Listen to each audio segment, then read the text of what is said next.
a pictorial and historical voyage along Bayou St John. Welcome to Bayou St John, my home for 38 years, and the watery thread that weaves through centuries of New Orleans history. Before we start our voyage, it is only fitting that we take a brief moment to reflect, in Part 1, on this history, and make your voyage more meaningful. Part 2 starts your voyage paddling 5 miles along the bayou to Lake Pontchartrain, enjoying nature's splendor, neighborhood history, and personal joy, all seen through birds in flight, ducks at play, stunning sunsets, and celebrations that speak to the spirit of New Orleans. The photos and videos, except for the historic ones, were taken by me over the years. Part 1. Bayou St John, the genesis of colonial New Orleans. It all starts here.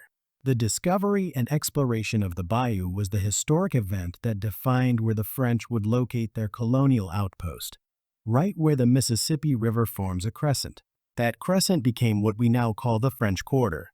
In 1697, Bienville, a 17-year-old Canadian-born French explorer, was given the responsibility to find a location for a colony on the banks of the Mississippi River. Since the river was too winding for sailing vessels to navigate efficiently, a location upriver had to be found to make a colony feasible. Native Americans were assisting Bienville as guides when they took him to a trade route. It was a 5-mile waterway starting at Lake Pontchartrain, cutting through cypress swamps, that led to a 2-mile portage trail to where the Mississippi forms a crescent. He named the waterway Bayou St John. Since the French and Indian War was waging at the time, Bienville had formed an alliance with the Choctaw Indians, and it is a good chance that tribe was the one instrumental in this discovery. And just like that, this bayou became the lifeline to a colony. By 1723, New Orleans was officially the capital of the French Louisiana colony, and Bayou St John was the highway for settlers and supplies sailing from across the Atlantic and Gulf, through the lake and bayou to the city. Bienville served as governor of the colony for 23 years. In the 1700s and 1800s, New Orleans was booming. The bayou was the main artery of commerce to the river and stole the spotlight, making the port second only to New York. In 1701, the French built a fort at the mouth of the bayou and the lake because of its strategic location. In 1763, when Spain took possession of the Louisiana colony, it was enlarged. And when the U.S. took control in 1803, after the Louisiana Purchase, it was further reinforced. It is no wonder that the waterway became a focal point in 3 major wars. During the Battle of New Orleans in the War of 1812, General Andrew Jackson made sure the fort was heavily manned to prevent the British from attacking it from the sea. The British alternatively took the land route from the east to attack, and that doomed their fate. During the battle, the Choctaw Indians once again were prominent and joined General Jackson in the Battle of New Orleans. During the Civil War, Union ships blockaded the New Orleans waterways. To break the blockade, the Confederates were testing at the mouth of the bayou a new naval vessel they named Submarine. While dredging the mouth of the bayou in 1878, a sunken Confederate torpedo submarine was found where it sank during sea trials, and 2 sailors perished. The submarine is on display in the Capitol Park Museum in Baton Rouge, Louisiana. Fast forward to World War II, and this very bayou became the staging ground for the Higgins landing craft built nearby that stormed Normandy and was a big factor in winning the war. Higgins landing craft waiting in 1944 to be shipped out in World War II. President Eisenhower said it best after the war, "Andrew Higgins is the one who won the war for us." Because of all this, Bayou St John isn't just pretty, it's powerful and listed in the National Register of Historic Places for good reason. Part 2. Bayou St John, nature's jewel to New Orleans. Bayou St John continues to play a vital role in the daily rhythm of life here in New Orleans. It's no longer a path for trade and commerce. These days, it's all about peace, beauty, and community. That's why Louisiana officially designated it a historic and scenic river, a title that helps protect and preserve this special place. The bayou winds its way from the lake to mid-city. The western bank hugs the wonders of City Park, while the eastern side is mostly residential, porches with views, folks waving as you pass. Along the way, sure there are historic markers, but the real charm is nature itself. The calm waters, the birds and other wildlife, the way the sun reflects as it hits the surface in the morning, and the spectacular sunsets in the west in the evening. It all adds up to a kind of peace you won't find just anywhere. If you're not on the water, you can still enjoy on foot or bike a 4.7-mile paved path that follows the bayou on the west side, shaded by cypress, oak, and holly trees. It links up with the 2.6-mile Lafitte Greenway, which will take you straight to the French Quarter. What you're about to experience on the voyage is a journey through natural splendor, neighborhood history, and personal joy, all seen through birds in flight, ducks at play, stunning sunsets, and celebrations that speak to the spirit of New Orleans. Before we shove off, let's plot our course on the 200-plus-year-old historic map and get a feel for the waterway and surrounding terrain. We'll be following the route shown on the original plans for the layout of New Orleans as drawn in 1798 by Carlos Trudeau, now hosted in the Library of Congress. Our starting point is the Orleans Bridge in mid-city, and from there, we'll paddle north to the lake. Along the way, we'll glide under 7 bridges. Some built as early as 1799, others added in the 1930s, and some that have been recently replaced. During the voyage, I'll share stories, local lore, and reflections about the wildlife, architecture, and people escaping city life, all of which makes Bayou St John so special. As you paddle, picture schooners sailing these same waters back in the day, carrying goods and settlers from across the Atlantic. It's a trip through time and a celebration of the present. Let's start paddling. There is music in the air.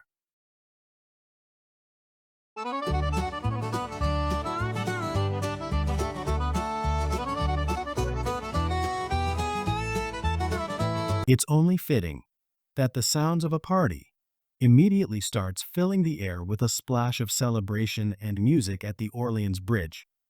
It is the Bayou Boogaloo Festival, and it's Labor Day weekend where locals gather in droves. Since 2006, the festival has drawn crowds of over 35,000 for days. There's live music across 4 stages, local food that smells too good to resist, and handmade crafts. But the real treat, the bayou itself becomes a floating party. Boats, floats, inflatable sofas, you name it, pack the water like a parking lot. Families, pets, and partiers drifting along with the beat. It's the perfect kickoff to our voyage.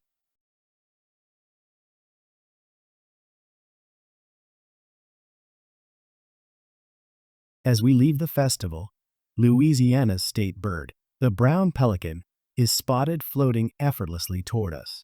It's hard to believe now that Louisiana's state bird had all but vanished in the mid-1960s from farmers' use of DDT. It was principally used to kill the boll weevil insect on the cotton crop. The DDT pollution caused the pelican's eggshells to be thin and break. Thanks to conservation efforts, the brown pelican has made a full comeback, with an NBA teams as their namesake. You'll see them from October to April gliding low over the water, floating serenely, or making dramatic plunges for fish, snatching up over 2 gallons of water in their throat pouch with every dive. They are graceful and powerful, and their presence here is a triumph of nature's resilience. As we continue paddling, you will see the bayou taking a sharp bend to the west, and one of the oldest homes in New Orleans comes into view. Built in 1784 by Santiago Llorens, the Llorens Plantation House, also known as the Spanish Customs House, stands proud on the Esplanade Ridge. Back in the day, This was a key point where goods were offloaded from the bayou and carried by wagon to the Mississippi River and the French Quarter. Some say it was used to collect right-of-way tariffs. Others believe it held smugglers in a jail on site, who would later be transferred to the Cabildo, the formal seat of government in the French Quarter. Either way, it played a key role in commerce and control of the colonial city. You may ask, why is there a French Quarter and a Spanish customs house? Well, in 1762 France ceded Louisiana and New Orleans to Spain, and in a secret treaty in return, Spain joined them in their war against the British. Today, it's a privately owned home and still standing, quietly watching over the bayou, like it has been for more than 2 centuries.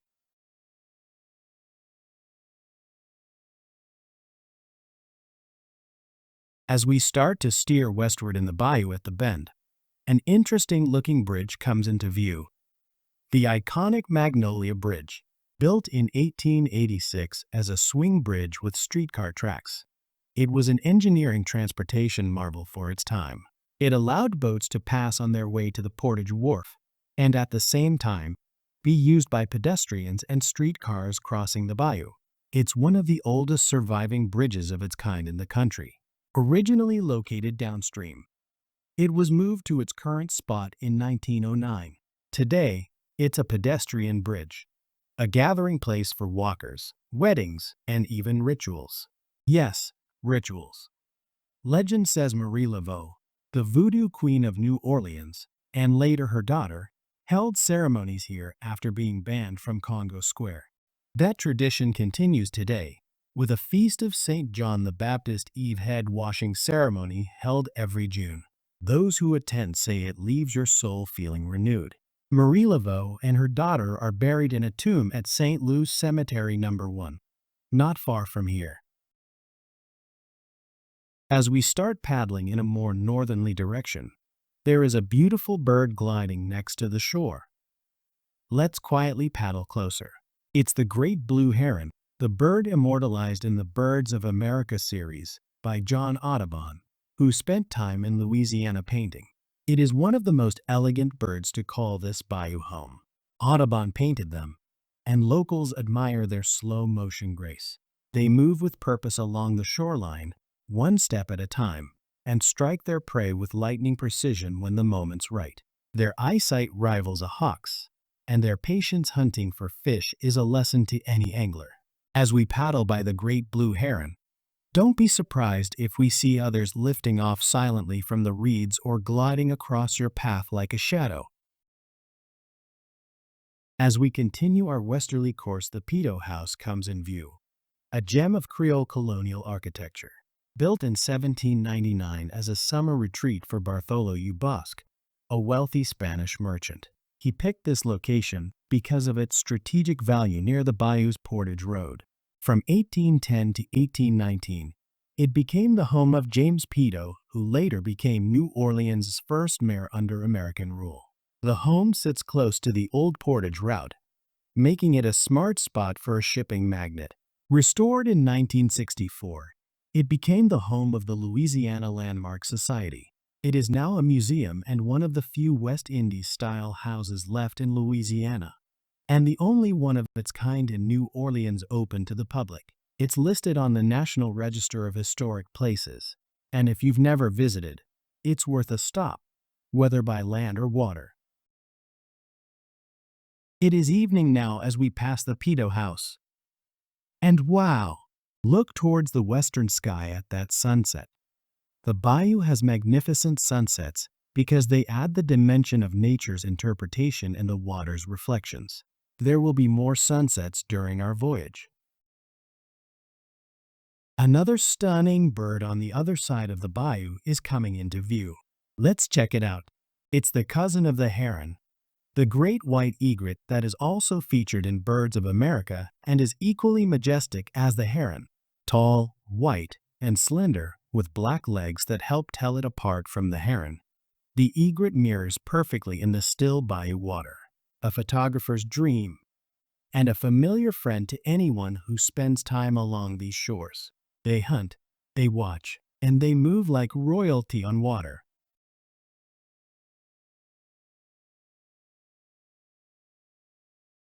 As we continue paddling in a northerly direction, coming into view near the eastern shore is one of the most beautiful waterfowl in the world. It's a male and female wood duck on top of a man-made nesting box. In the wild, they nest in tree hollows up to 60 feet high. Mating starts in late winter. The female lay about a dozen eggs, one per day, and the male keeps watch. She incubates the clutch for about 30 days, returning to the nest each day, while the male continues his watch for predators. When the eggs are all hatched, she calls the chicks out, and one by one, they leap into the water below. Within 3 minutes, all the chicks are in the water. And just like that, a new generation is swimming. Let's quietly paddle closer to the nesting box. Maybe the eggs are hatched and the chicks are ready to jump. As we make our way to the nesting box, we can see in a distance there is activity on top of it. The male is looking in the box and nudging the female to take a look to see if it is time to call out the chicks. We are here at a special moment.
That was an unexpected treat. Let's start paddling again. More adventures ahead.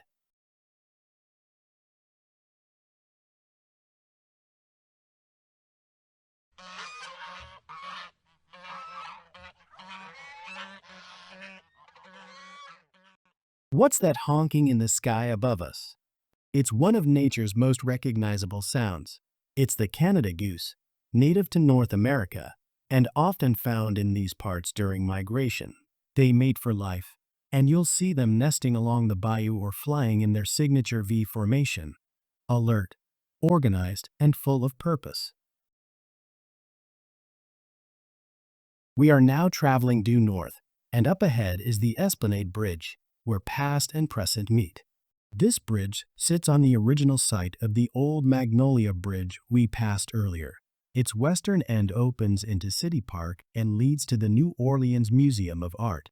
The park was officially established in 1854, and with 1,300 acres, makes it one of the largest urban parks in the country. The museum, originally established in 1911 as the Delgado Museum of Art, now holds around 40,000 works such as French, American, African, and Japanese, in addition to an outstanding photography collection. In 1977, the museum had the honor of hosting the Amazing King Tut exhibit, one of just 6 American stops. In addition to the museum, the park features the best-of sculpture garden. It winds through 5 acres of oaks and lagoons and showcases over 90 sculptures by world-renowned artists, making it one of the most significant in the country.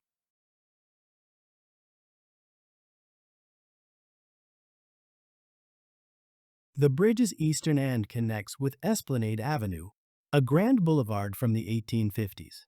Wealthy Creoles built homes along this stretch, much like Anglophones did on famous St. Charles Avenue. On Esplanade is the 1852 house of Edgar Degas, the renowned Creole Impressionist painter, now a museum and bed and breakfast. If you travel to the end of Esplanade Avenue, The old U.S. Mint from 1838 still stands, a final sentinel of the city's golden era.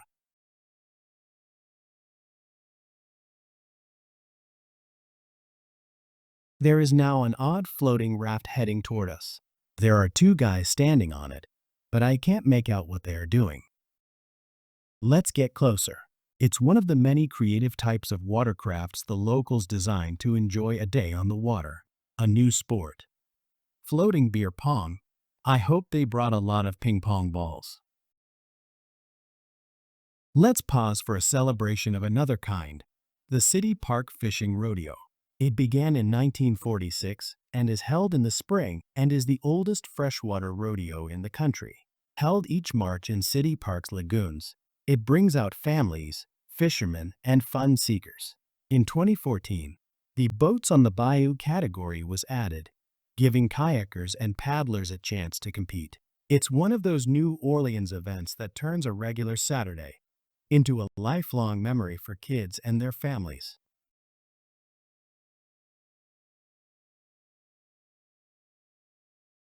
Look at what's circling overhead. It's one of the most formidable fish-eating birds of prey looking down on us. The osprey hawk. This raptor can reach 2 feet in length with a wingspan of 4 to 6 feet and logs more than 100,000 migration miles during their 15 to 20-year lifespan. Built to catch fish, they have a reversible outer toe that allows them to grasp with 2 toes in the front and 2 from behind. Coupled with feet with barbed pads makes them a fishing pro. Their average catch per dive is 70%, which makes them the envy of any fisherman. You will see them in the bayou circling high above, perched high in trees or light poles and diving in the water for a meal.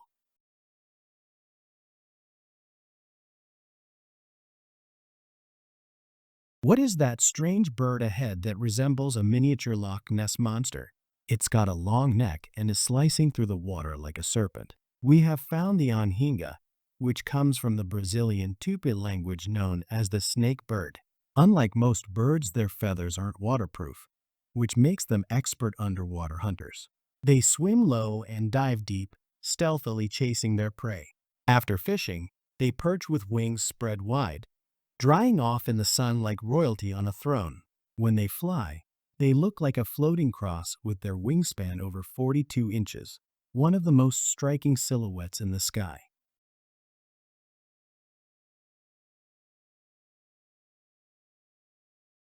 As we get closer to our next bridge, a regular visitor is spotted. The mallard ducks, beautiful green-headed males, brown speckled females. They nest right along the water's edge or even in nearby yards, and for those who have swimming pools, they will play there too. Adaptable and social, mallards thrive in all kinds of water. You'll pass many during your journey. And don't be surprised if one paddles right up to greet you, looking for a treat. As we pass under the Esplanade Bridge, immediately ahead is the Desai Bridge, tucked in close, but with its own story. Like Esplanade, Desai Bridge was once a Native American trade route, but didn't lead to the Mississippi. Instead, the trade route linked up with Bayou Gentilly, which stretched toward what we now call New Orleans East. You can still see this connection on the old 1798 map. Though Bayou Gentilly has mostly been drained, its spirit lives on in Bayou Sauvage, a preserved national wildlife refuge perfect for hiking and biking right in the city. As we pass under the Desai Bridge, you'll see the bayou widen. Keep paddling. There are exciting and fun things to do on the bayou ahead.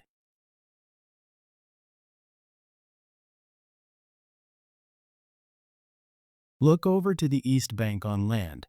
A mom and her newly born duck family are making their way to the water.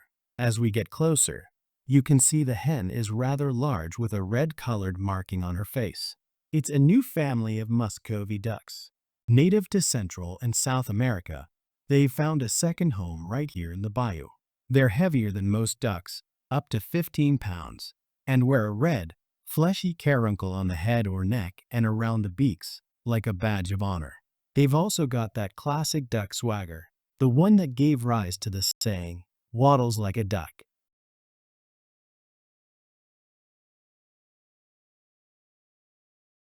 Not far from the ducklings, perched on a post patiently scanning the waters, is a green heron. It's much smaller than the other herons, but just as striking. It is one of the few birds that use tools for hunting prey by creating lures from feathers or insects to attract fish and spear them with their sharp bill. Nature has given them this special instinct. Now, paddlers, things have gotten real interesting. As we were observing the green heron, something else was watching us and is slithering this way. It's the bayou's most legendary resident.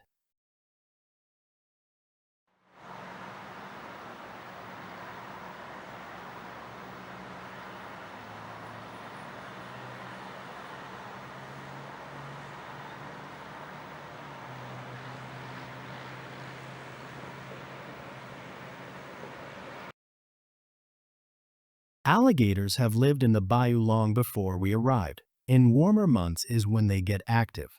They're ambush predators. Still, quiet, and patient. They hunt about once a week, and when they strike, they can leap 5 feet if they have to snatch a meal from a tree. It's said they can go for 2 or 3 years without eating. That will be a real hungry gator. If you do see one, respect it. Don't feed it. Keep pets leashed and away from the water's edge. This is their home, too. As we cautiously paddle past the gator, look to the eastern shore, and there is a small brightly blue-colored bird with a thick dagger-like bill, perched near the shore. Let's paddle closer. It's the belted kingfisher. This beautiful little bird is super swift, and you will hear it on the bayou long before you see it because of its distinct, penetrating rattle sound.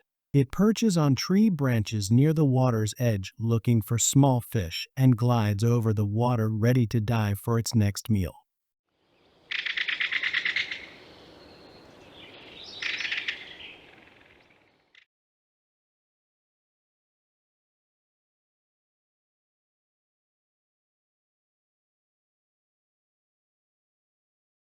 We are now approaching Harrison Bridge, and look, there is a very large bird perched on someone's deck that is acting extremely odd.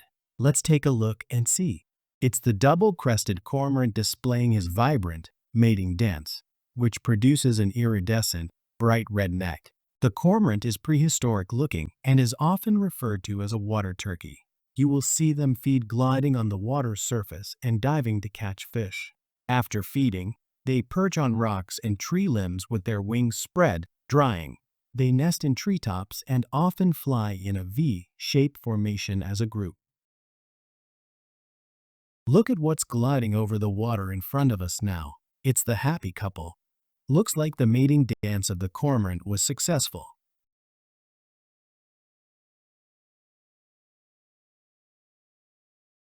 We're now approaching our fifth bridge, Harrison. On the west side of the bridge is City Park, a 1,300-acre expanse of moss-draped oaks, winding lagoons, and cypress groves, and is one of the most visited urban parks in the country, 50% larger than Central Park in New York. The park is home to the largest collection of 600-year-old live oaks. In the 1800s, men would defend their honor by dueling under 2 of the oaks, which became known as the Dueling Oaks. In addition to the New Orleans Museum of Art, the park is home of the Louisiana Children's Museum, a place where young children can have fun while they learn. Since 1906, the park has featured a carousel with hand-carved horses, also known as flying horses. It is one of only about 100 antique wooden carousels in the country and is on the National Register of Historic Places. The workmanship is an art form, and riding one takes you back in time, over a century ago. The park is also the place to grab beignets and café au lait at Café du Monde. Just what we need before the next leg of our voyage.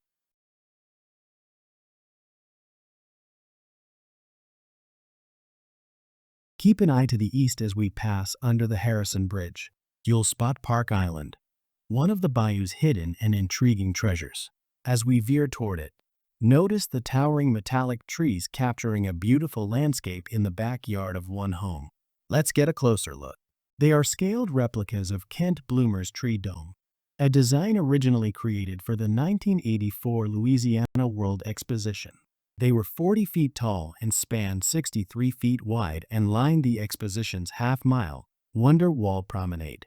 The homeowner here has brought a piece of expo history home, melding art, architecture, and bayou spirit in one unforgettable scene.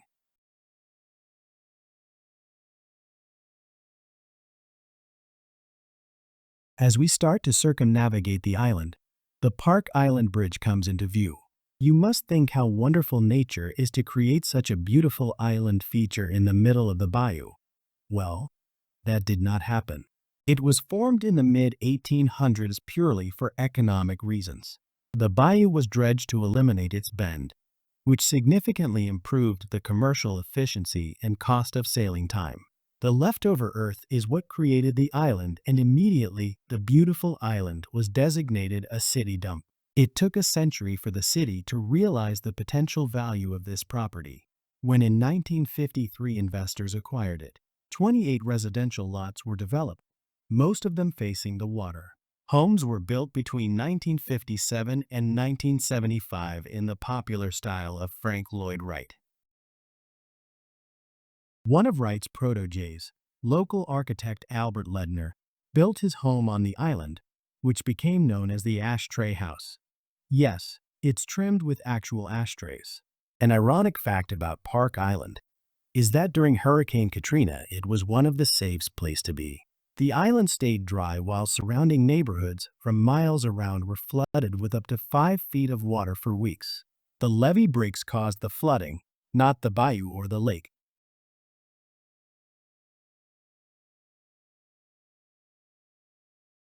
What is causing the water to boil with activity? It's the ringbill gulls in a feeding frenzy. Gulls are a constant presence along the bayou, and the ringbill gulls know how to put on a show. Toss a piece of bread from the bridge and watch the air come alive. They'll swoop, dive, and catch your throws mid-air like seasoned acrobats. Kids love it, adults smile, and the birds, well, they eat. Be sure to bring a few treats along for the birds and ducks. It adds just a little more joy to your day. As we continue paddling toward the lake, the sixth bridge on our voyage comes into sight. Maribo. It is a favorite for viewing nature's splendor and locals' activities.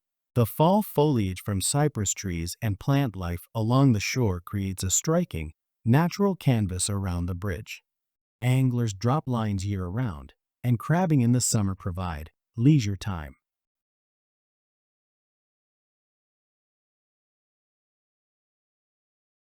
As we get closer to the bridge, there are floating vessels passing us and ahead of us going toward the bridge, and sounds of music and partying is filling the air.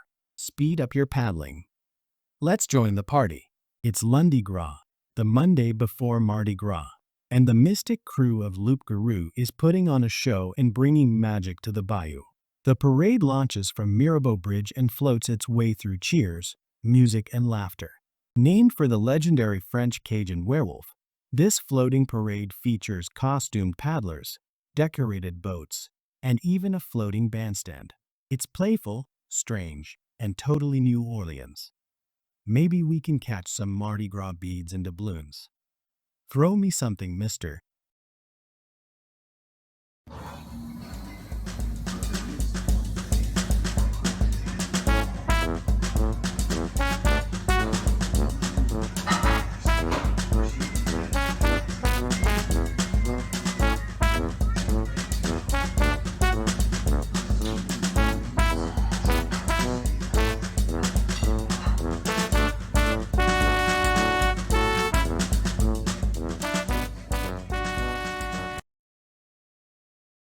That was a wacky bayou party, and the beads and doubloons are certainly unique and fitting for the legend of Loup Garou. We are right by the Mirabeau Bridge, and adjacent to it is a cove covered by a tree line. The cove provides a rookery for herons, egrets, anhinga, and cormorants where they can roost together each night in this communal living area. The number of birds approaches 300. In the evening, like clockwork, they start returning from all directions in groups and solo. and resemble airplanes making their approaches. They seem to have a favored place in mind, with some going straight in, others circling around, and some coming in high up and other closer to the water. There are no fights, but seemingly an understanding. It's first come first serve with no rank in seniority. Within 45 minutes, the cove resembles a postcard with snow drifts covering the trees. During daybreak, they awaken, not all at once, but in some instinctive pattern they start to leave. It starts with some leaving solo, then some in small groups. And on an instinctive cue, hundreds fill the air like a starburst moving in all directions, with a single purpose of the day's activities and feeding.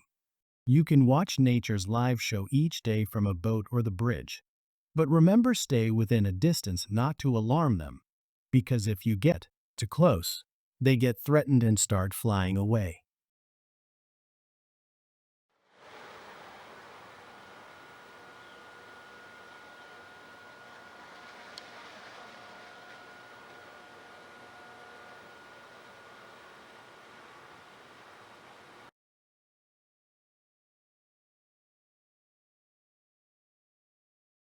As we depart Sleepy Hollow Cove, there is a very fast scull rowing past us.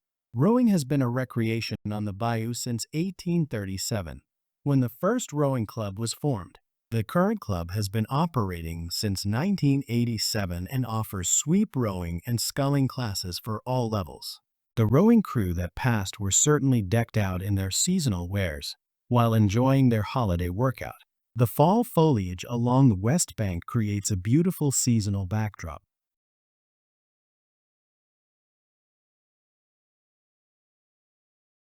Our last bridge, Fillmore, is now in view, and it is one of the oldest and most beautiful. Built during the era of the WPA in the 1930s, its stonework and landscaping still shine, and is a testament to a workmanship of almost a century ago. On the west side is Fillmore in the Oaks, the City Park Clubhouse and restaurant. It's a fine place to have lunch or sip a cocktail on the porch and watch the golfers tee off. We have now reached the final leg of our voyage, and there is a salty whiff from Lake Pontchartrain just ahead. However, once again, we can hear music in the air, but this time, it is not local nor American. We started our voyage with a festival, and not surprising, it is only fitting that it ends with one. Of course, this is New Orleans. Keep paddling, it's Memorial Day weekend, and we are headed to the Greek Orthodox Cathedral, as it commands a captivating view, quietly watching from the banks of the bayou. For over a half century, on Memorial Day weekend, Bayou St John becomes a slice of the Aegean with the cultural of the Greek festival.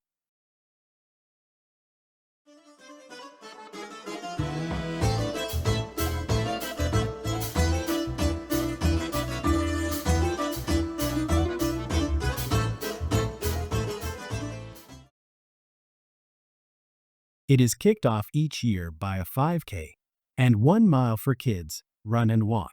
The festival celebrates family, culture, cuisine, and community with Hellenic dancing, tours of the stunning Greek Orthodox Cathedral, irresistible food, and an Athenian-themed playground for the children, all alongside the bayou's tranquil beauty. Visitors come by boats, cars, bikes, or just walk, drawn by the music, laughter, and smells from the Greek marketplace of grilled lamb and honey-drenched pastries. We must now put our paddles down, because on the other side of the last bridge is a major water control structure. This ends our voyage, but not our journey. We are on the threshold to Lake Pontchartrain. Let's start walking. It's a short distance. As we walk under the shade of big oak trees, on our right is the bayou levee, and coming into view is an old brick wall. It is the only remains of the bayou fort that protected New Orleans for so many years. It's not surprising that the first major fortification by the French in 1701 stood right here, at the mouth of the bayou. This strategic point protected the vital trade route to the fledgling colony. The purpose was defense and control. Remember, the French were still at war with England, and they were in the area. The fort was expanded by the Spanish when they took control, and later with the Louisiana Purchase. Old Glory was flying over the ramparts. As we stand now by this lonely wall, we can only imagine the stories it represents of three nations commanding it, which still echo strong through the sea breeze. After the fort was decommissioned in 1823, it had a transformation from a place of power and war to, ironically, a vacation destination. The Spanish fort resort consisted of a hotel, pavilion, concert hall and gardens, casino, theater, restaurants, and bathing piers. A railroad line that connected to downtown New Orleans drew thousands of fun lovers to the resort. During the 1800s, it was not only a local, but national tourist attraction. In 1933, the party ended and real estate development began. Pontchartrain Beach Amusement Park took over the spotlight a few minutes away and became a feature up until the 1980s. All that remains now is a quiet green patch, but the stories linger. As we walk to the top of the levee and look out in a distance to the lake's horizon, our journey ends. But the story of Bayou St John remains timeless, with history, nature, and spirit all flowing together in these waters. 306 years ago, a 17-year-old French-Canadian, along with Native Americans, were standing right where we are today, planning the birthplace of a crescent city, New Orleans. Pause for a moment. Breathe in the salt air. Let the waves speak. As New Orleans leaves these departing words, Laissez le bon temps rouler. Let the good times roll. I hope you have enjoyed the voyage. It has been a pleasure sharing it with you.